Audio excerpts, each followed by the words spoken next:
Lifeline clinical laboratory अत्याधुनिक machinery युक्त computerised व मान्यता प्राप्त लॅबोरेटरी, अल्प दरात रक्त, लघवी, थुंकी व सर्व प्रकारच्या तपासणीचे विश्वसनीय केंद्र। आमचा पत्ता गोकुळ नगरी रोड, डॉक्टर जपे हॉस्पिटल शेजारी, तालुका कोपरगाव। संपर्क क्रमांक 80 07 80 76 58 व 82 75 38 86 48। साई बाबा की जय, साई बाबा की जय। एक मराठा, साई बाबा की जय, साई बाबा की जय। मराठा आरक्षणासाठी लढणारे मनोज जरांगे पाटील हे वारंवार उपोषण करत असल्याने त्यांची प्रकृती खालावत आहे।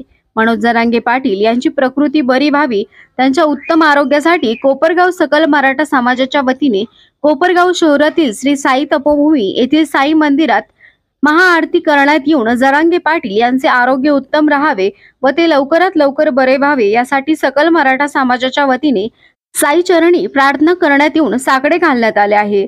यावेळी कोपरगाव शहर व तालुका सकल मराठा समाज, मराठा सेवक उपस्थित होते। व धर्म समभाव सबका मालिक एक जगाला संदेश देणारे श्री सच्चिदानंद साईनाथ महाराज यांच्या चरणी आज माननीय मनोज दादा जरांगे पाटील यांची तब्येत बरी व्हावी यासाठी सकल मराठा समाज कोपरगाव शहर तालुक्याच्या वतीने साई चरणी दादांची तब्येत बरी व्हावी याकरता आम्ही साकडं घालण्यात आलेलं आहे। तरी साई चरणी एवढीच प्रार्थना आहे की आमच्या दादांची तब्येत लवकरात लवकर बरी व्हावी। आज या ठिकाणी आम्ही सर्व मराठा बांधव आणि भगिनी यासाठी उपस्थित आहोत। मराठा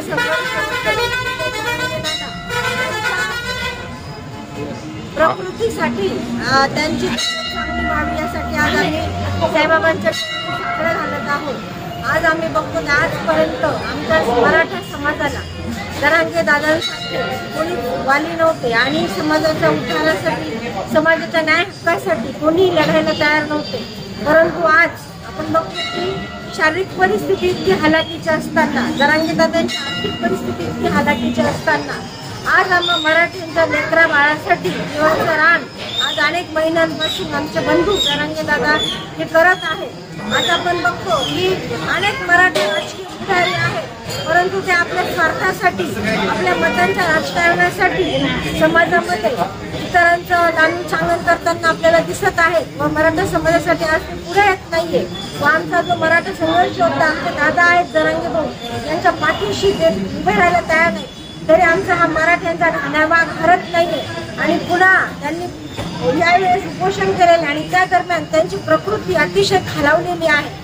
मी तर या ठिकाणी त्यांची भगिनी म्हणून आज साईबाबांना हेच मागणं मागते की माझं आयुष्य माझ्या दादाला लाभू दे, कारण आज स्वतःच्या लेकरा बाळांसाठी, स्वतःच्या परिवारासाठी सगळेच लढायला तयार असतात, पण समाजासाठी लढायला असं कोणी आपली जीव हातावर घेऊन कोणी तयार होत नसतं। आणि तेच काम आज मराठ्यांना एक धीर, आधारबळ म्हणून आज आमचे जरांगे दादा झालेले आहेत। म्हणून मी पुन्हा या ठिकाणी साईबाबांना म्हणते की माझं आयुष्य माझ्या दादाला लाभू दे व त्यांच्या प्रकृतीमध्ये सुधारणा कर, एवढं गोष्टी